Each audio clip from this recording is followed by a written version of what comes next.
Hello everyone, welcome to our YouTube channel Vansh Adhyayan academy. आज हम करेंगे 12th क्लास के chapter number 2 that is inverse of trigonometry functions. हमने trigonometry functions के बारे में 10th में डिस्कस किया था। हमारे ट्रिग्नोमेट्री के रेशियोज आए थे, sine, cos, tangent, cosecant, secant और कॉट। इनके बारे में हमने डिस्कस किया था, सारी इंफॉर्मेशन कलेक्ट की थी, एंगल्स के बारे में डिस्कस किया था। अब हमारे पास है इनवर्स ट्रिग्नोमेट्री फंक्शंस। हमने ट्रिग्नोमेट्री फंक्शंस फर्स्टली हमें डिस्कस करते हैं फंक्शन होता क्या। यदि हमारे पास एक कोई भी रिलेशन है, रिलेशन आर है ए से बी पर, और इनको एक स्पेशल टाइप से ज्वाइन किया जा रहा है, दैट मीन्स फंक्शन के थ्रू ज्वाइन किया जा रहा है। ए है हमारे पास, यहाँ पे फंक्शन लगाया गया एफ एक्स का, वो इक्वल है एक्स स्क्वायर के, और ये बी फंक्शन। अब 1 2 3 4 ए के अंदर 1 2 3 4 एलिमेंट से इसके स्क्वायर 1 4 9 और 16 ये लाई कर रहे हैं। यहाँ पे हमारे पास एक्स्ट्रा एलिमेंट हो सकते हैं। अब हमारे पास ये क्या कहलाएगा, फंक्शन कहलाएगा। कब कहलाएगा, जब ए के हर एक एलिमेंट के लिए बी के पास रेंज है, मतलब हर एक एलिमेंट कहीं किसी ना किसी नंबर से कनेक्टेड है। सेकेंड हमारे पास क्या होता है कि ए का कोई भी एलिमेंट ऐसा नहीं हो कि जिसके पास रेंज नहीं हो। जैसे यहाँ पे हमारे पास होता 6, यहाँ पे 6 का स्क्वायर करते दैट इज 36, नहीं था यहाँ पे, तो एक एलिमेंट बच गया है, तो ए के अंदर एक भी एलिमेंट बच गया, दैट मीन्स वो फंक्शन नहीं बनेगा। तो ए के अंदर हमारे पास जितने भी एलिमेंट है उसके लिए बी के पास रेंज होना जरूरी है। सेकेंडली, अब बी के पास जितने भी एलिमेंट्स हैं, यहाँ पे हमारे पास एक नंबर रिमूव हो सकता है कि एक छूट गया, इसके लिए हमारे पास ए के पास क्या होती है, जब हम बी के एलिमेंट को ए से कनेक्ट करते हैं तो हम क्या बोलते हैं, इसको कोडोमेन। और जितने भी एलिमेंट ए के पार्टिसिपेट करते हैं फंक्शंस के अंदर, यानी कि हमारे ए 1 है, 1 से जुड़ा हुआ, 2 4 से जुड़ा हुआ, 3 9 से जुड़ा हुआ, 4 16 से जुड़ा हुआ, मतलब जितने भी ये पार्टिसिपेट कर रहे हैं हमारे इसके अंदर फंक्शनिंग के अंदर, वो क्या कहलाएंगे, डोमेन्स कहलाती है। अब हमारे पास फंक्शंस के अंदर 1 फंक्शंस भी होते हैं, ऑन टू फंक्शंस भी होते हैं, मैनी वन फंक्शंस भी होते हैं। अब हमारे पास था इनवर्स ट्रिग्नोमेट्री फंक्शन। इनवर्स कब एग्जिस्ट करता है, हमारा फंक्शन यदि 1 1 और ऑन टू है तभी हमारे फंक्शन का इनवर्स एग्जिस्ट करता है, अदरवाइज वो इनवर्स एग्जिस्ट नहीं कर सकता। दैट मीन हम क्या लिखेंगे, इनवर्स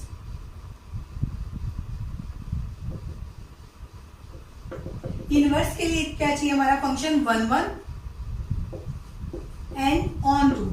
दैट मीन्स हमारा फंक्शन बाइजेक्टिव होना चाहिए कि हमारे पास ऑन 1 1 भी है और ऑन टू भी है। यदि मेरा फंक्शन 1 1 भी है, ऑन टू भी है, दैट मीन्स हम क्या कहेंगे कि उसका इनवर्स एग्जिस्ट करता है। अदरवाइज हमारा फंक्शन यदि मैनी वन है तब हमारा इनवर्स एग्जिस्ट नहीं करेगा। तो हमें पहले क्या देखना है कि हमारा फंक्शन 1 1 है, ऑन टू है, तब उसका इनवर्स एग्जिस्ट करता है। नेक्स्ट आता है हमारे पास इनवर्स ट्रिग्नोमेट्री फंक्शन, कि ट्रिग्नोमेट्री फंक्शंस का इनवर्स चेक करते हैं। अब हमने ट्रिग्नोमेट्री फंक्शंस देखे हैं, हमारे पास ट्रिग्नोमेट्री फंक्शन था sine of x. Sine x का हम ग्राफ ड्रा करते हैं। एक बार हमारा ग्राफ इस तरीके से बनता है।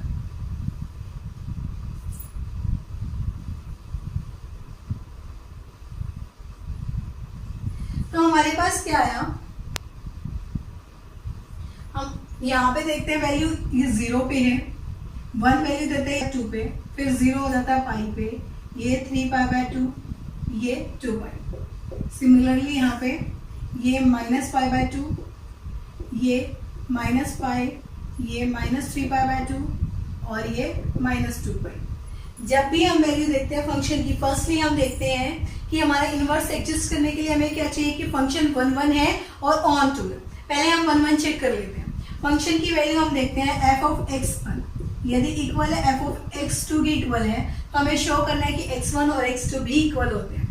अब देखिए हमारे पास π/2 पे फंक्शन की वैल्यू π/2 पे और फंक्शन की वैल्यू 5π/2 पे चेक करते हैं। दोनों वैल्यूज हमारे पास 1 1 ही हैं, लेकिन हमारे π/2 और 5π/2 दोनों इक्वल नहीं है, तो हमारा फंक्शन तो बाइजेक्टिव नहीं हुआ, दैट मीन्स हमारा फंक्शन 1 1 नहीं है। लेकिन हम ऑन टू चेक करते हैं कि ऑन टू हर एक पॉइंट के ऊपर तो उसकी कुछ ना कुछ वैल्यू है, दैट मीन्स फंक्शन की वैल्यू हम π/2 पे देखेंगे तो 1 है, फंक्शन की वैल्यू 0 पे चेक करेंगे तो 0 है, फंक्शन की वैल्यू 3π/2 पे देखेंगे तो हमारे पास -1 है। दैट मीन्स हमारा फंक्शन है जो साइन वाला फंक्शन है वो ऑन टू तो है बट 1 1 नहीं है। दैट मीन्स हमारा फंक्शन तो बाइसेक्टिव ही नहीं है, बाइसेक्टिव नहीं है तो इन्वर्टिबल नहीं है, इन्वर्टिबल ही नहीं है तो हमारे पास उसका इन्वर्स एग्जिस्ट ही नहीं कर सकता। तो हम ट्रिग्नोमेट्री फंक्शन के बारे में कैसे डिस्कस कर सकते हैं कि हमारा फंक्शन इन्वर्स एग्जिस्ट करता है, क्योंकि ये तो हमारे पास बाइसेक्टिव ही नहीं है, दैट मीन्स इन्वर्टिबल ही नहीं है। तो हम इस केस में क्या करते हैं कि इनके ऊपर रिस्ट्रिक्शन लगाते हैं। रिस्ट्रिक्शन लगाने का मतलब क्या है कि हम जो रेंज लेते हैं हमारे पास वो क्या है, -π से लेके π/2 से लेके वो π/2 तक एग्जिस्ट करे, कि हमारे पास जो फंक्शन की वैल्यू है, जो हमारे फंक्शन की रेंज है वो -π/2 से लेके π/2 तक एग्जिस्ट करे। तो अब इस रेंज के अंदर हम फंक्शन की वैल्यू देखेंगे, वो हमारे पास 1 बनेगा और ऑन टू तो बन ही रहा था। दैट मीन्स हमारा फंक्शन क्या बन जाएगा, बाइसेक्टिव बन जाएगा। बाइसेक्टिव है तो दैट मीन्स उसका इनवर्स एग्जिस्ट करता है। सिमिलरली हम कॉस के केस में चेक करते हैं। कॉस ऑफ एक्स था हमारा, उस पे वैल्यू थी हमारे पास, इसका ग्राफ बनाते हैं, किस तरीके से जाएगा वो। सिमिलरली यहाँ भी ये हमारे पास वैल्यू 0, यहाँ पे हमारे पास क्या आएगा π/2 बनेगा पाई, यहाँ पे हमारे पास 3π/2 और यहाँ पे 2π। सिमिलरली यहाँ पे -π/2 -π/2 -π -3π/2 और -2π, ये वैल्यूज है। अब हम आगे इसको थोड़ा सा एक्सटेंड करते हैं, तो यहाँ पे हमारे पास टच करेगा, ये यहाँ टच करेगा, दैट मीन्स ये क्या आएगा 5π/2। 5π/2 पे भी वैल्यू 0 है। यदि मैं फंक्शन की वैल्यू चेक करूँ π/2 पे भी और फंक्शन की वैल्यू देखूँ 5π/2 पे भी, ये दोनों वैल्यू 0 ही देगा, लेकिन π/2 और 5π/2 दोनों सेम नहीं बनेंगे। दैट मीन्स हमारा फंक्शन 1 नहीं है, और ऑन टू तो बन ही जाएगा, क्योंकि हर एक पॉइंट पे हर एक की वैल्यू आ रही है कोई ना कोई। दैट मीन्स हमारा कॉस फंक्शन भी क्या है, वो भी इन्वर्टिबल नहीं है, क्योंकि हमारे पास ये फंक्शन 1 नहीं है बट ऑन टू है। लेकिन हम इसके ऊपर थोड़ी सी रिस्ट्रिक्शन लगा दें, रिस्ट्रिक्शन लगाने के बाद जो हमारा फंक्शन है, ताकि वो क्या बन जाए 1 बन जाए। हम रिस्ट्रिक्शन लगाने से ये फंक्शन हमारा क्या बन जाएगा 1 बन जाएगा। दैट मीन्स हम लेते हैं 0 से लेके π तक, 0 से π तक के हमारे पास जितने भी वैल्यूज आएंगे वो हमारे पास क्या बनेगी 1 भी बन जाएगा और ऑन टू भी बन जाएगा। दैट मीन्स जो हमारा कॉस फंक्शन है वो क्या बन जाएगा, इन्वर्टिबल है। दैट मीन्स उसका इनवर्स एग्जिस्ट करना है। तो कॉस के लिए हमारे पास क्या है 0 से π के लिए हम रिस्ट्रिक्शन लगा रहे हैं, 0 से -π के लिए रिस्ट्रिक्शन लगा रहे हैं, इस टाइप से। तो दैट मीन्स हमारे पास जितने भी ट्रिग्नोमेट्री फंक्शंस है वो बाइसेक्टिव नहीं है। दैट मीन्स 1, लेकिन हमने उनके ऊपर थोड़ी सी रिस्ट्रिक्शन लगा दी है, और रिस्ट्रिक्शन लगाने के बाद वो क्या बन गए हैं, बाइसेक्टिव बन गए हैं। दैट मीन्स 1 और ऑन टू बन गए हैं। उनकी डोमेन और रेंज हम डिस्कस करते हैं। फंक्शन की हम डोमेन चेक करते हैं तो हमारे पास आती है रियल नंबर, कि हम रियल नंबर में से कुछ भी उठाएं और रेंज उसके ऊपर रिस्ट्रिक्शन कहाँ लगाते हैं हम। यदि हम रियल नंबर पे बात करें -1 से 1 तक, ये हमारी रिस्ट्रिक्शन होती है। अब कॉस फंक्शन की है, कॉस फंक्शन के लिए हम क्या लगाते हैं, इसकी रेंज तो रियल नंबर की होती है, लेकिन रिस्ट्रिक्शन लगाते हैं तब हम -1 से 1 तक लगाते हैं। अब हमारे पास है टेंजेंट फंक्शन। टेंजेंट फंक्शन में क्या होता है, हमारे पास साइन बाय कॉस बनता है, और कॉस हमारा डिनोमिनेटर है, कॉस कभी भी 0 नहीं होना चाहिए।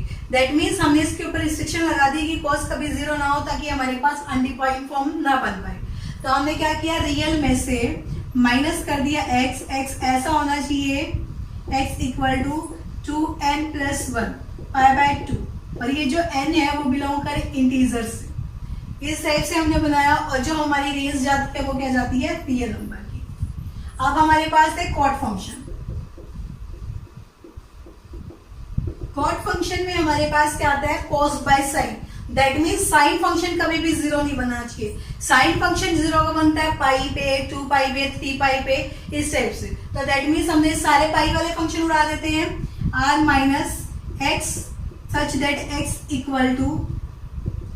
n पाई, और n बिलोंग्स टू इंटीजर्स, और जो इसकी रेंज है वो रियल नंबर होती है। नेक्स्ट है हमारे पास सेकेंड फंक्शन।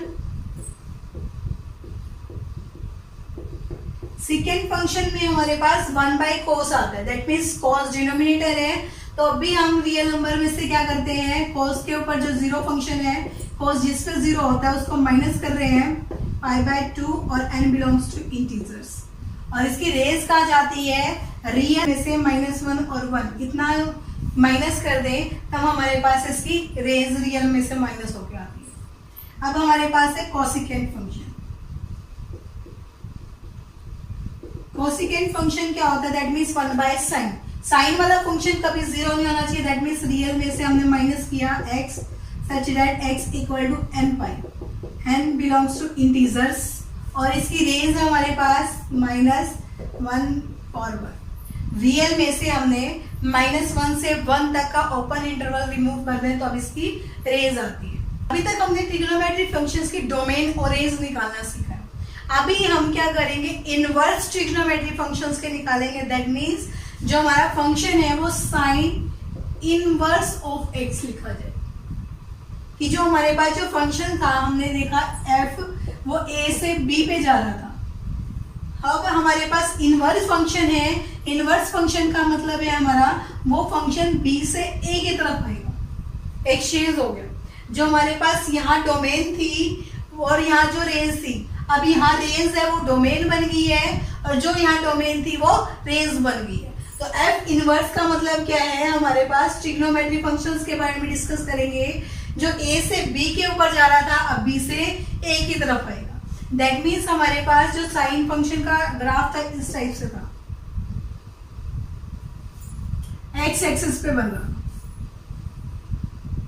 अब हमारे ग्राफ y एक्सिस के ऊपर बनेगा इस टाइप से।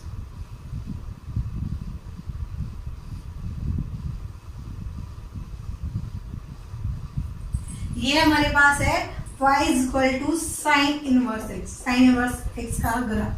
तो हमारे पास इसके ऊपर भी कुछ रिस्ट्रिक्शन लगानी पड़ेगी ताकि ये बाइजेक्टिव हो जाए, दैट मीन्स 1/1 और ऑन टू बन जाए। ऑन टू तो है हमारे पास ये फंक्शन, बट 1/1 बनाने के लिए हमने इसके ऊपर रिस्ट्रिक्शन लगाते हैं जो हमारे पास डोमेन और रेंज के अंदर आती है। साइन इनवर्स x की जो डोमेन है वो -1 से 1 तक जाती है, और जो रेंज है वो -π/2 से π/2 तक जाती है। दैट मीन्स हम क्या करते हैं, हमने ये हमारा इनवर्स फंक्शन ड्रा किया y equal to sine inverse of x इस टाइप से। तो इनवर्स फंक्शन है तो हमारा इस टाइप से जा रहा है।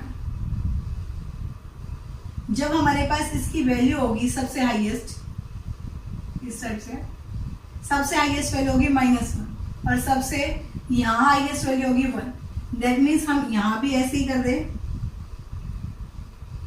तो अब हमारे पास ये वाला जो फंक्शन है यहाँ -1 से 1 तक गया x एक्सिस के अकॉर्डिंग, तब हमारे पास ये क्या बन जाएगी, इसकी डोमेन, ये -1 से 1 तक लाई कर रहा है। हाईएस्ट वैल्यू यहाँ -1 और राइट में हमारे पास 1 बनती है, और रेंज में हमारे पास क्या होता है, हम इस पर रिस्ट्रिक्शन लगाते हैं ताकि हमारा वन फंक्शन 1/1 बन जाए। तो हम क्या लेते हैं, -π/2 से π/2 तक का फंक्शन, दैट मीन्स यहाँ हमारे पास क्या है, ओरिजिन 0 था, यहाँ हमारे पास क्या बनेगा π/2, और यहाँ पे हमारे पास फंक्शन बनता है ये -π/2 और ये π/2 यहाँ तक का फंक्शन, कि जो हमारे पास 0 से लेके फिर हमारे पास ये पाई बनेगा, ये -π बन जाएगा। हम इतना फंक्शन लेते हैं ताकि हमारा फंक्शन 1/1 बन जाए। ऑन टू तो रहेगा सब जगह, लेकिन हम इसको बाइजेक्टिव बनाने के लिए, दैट मीन्स इन्वर्टिबल बनाने के लिए थोड़ी रिस्ट्रिक्शन लगा रहे थे, -π/2 से π/2 तक का फंक्शन। डोमेन पता लग गई है, -1 से 1 तक की है, और रेंज का है -π/2 से π/2 तक की। हमारे पास cos inverse of x, cos inverse x की जो डोमेन है वो -1 से 1 तक की है, बट उसकी जो रेंज है वो कितनी है, 0 से π तक। देखिए हमारे पास cos फंक्शन था, वो cos फंक्शन इस टाइप से था, जो उसका ग्राफ बनता है इस टाइप से। हम इसका इनवर्स फंक्शन में निकालते हैं ग्राफ, ये बना और ये बना। यहाँ सबसे हाईएस्ट वैल्यू -1, यहाँ पे सबसे हाईएस्ट वैल्यू 1, दैट मीन्स इसकी डोमेन तो -1 से 1 तक की ही रही। बट रेंज के बारे में बात करते हैं, जो हमारा रेंज कहाँ तक आएगा, यहाँ जो हमारा 0 फंक्शन है, ये 0 से लेके ये हमारे पास क्या आएगी π/2 पे, और यहाँ पे हमारे पास क्या आएगी पाई। तो ये वाला जो 0 से लेके पाई तक का रेंज है, इस पे रिस्ट्रिक्शन लगाई गई है ताकि ये फंक्शन 1 बन जाए। तो हमारे पास ये रेंज में आता है, ताकि हमारा फंक्शन, कुछ रिस्ट्रिक्शन हमने इसलिए लगाई है ताकि फंक्शन हमारा 1 बन जाए। 1 है, ऑन टू पहले ही है, दैट मीन्स हमारा फंक्शन बाइजेक्टिव बन जाए। फंक्शन बाइजेक्टिव है तो वो इन्वर्टिबल है, दैट मीन्स उसका इनवर्स एग्जिस्ट कर रहा है। हम इनवर्स ट्रिग्नोमेट्री फंक्शन के बारे में ही डिस्कस कर रहे हैं, दैट मीन्स हम ट्रिग्नोमेट्री फंक्शंस का इनवर्स ही एग्जिस्ट करवा रहे हैं। चलिए हम टेंजेंट में लेते हैं, tangent inverse x. Tangent x के अंदर जो हमारी रेंज थी वो रियल नंबर थी, और टेंजेंट इनवर्स एक्स के अंदर जो डोमेन है वो रियल नंबर। अब हमारे पास टेंजेंट इनवर्स एक्स की जो रेंज थी वो क्या थी, रियल -π/2 से लेके π/2 तक। क्योंकि हमारा टेंजेंट फंक्शन कैसे बनते हैं,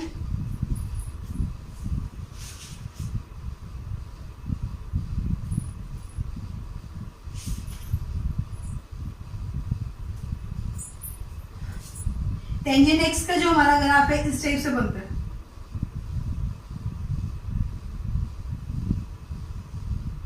इस टाइप से।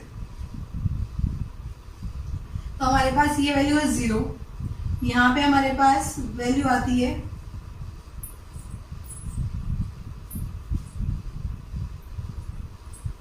ये हमारे पास वैल्यू π/2 पे है।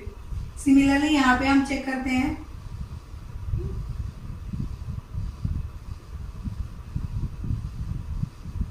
तो ये -π/2 पे।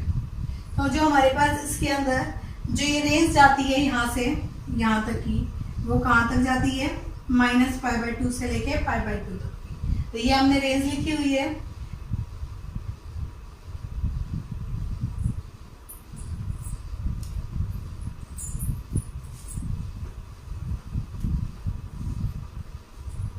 हमने टेंजेंट फंक्शन का ग्राफ बनाया, तो हमारे पास ये ओरिजिन, तो ये क्या बना, ओरिजिन से पास थ्रू करता है, फिर इसी टाइप से, फिर यहाँ से।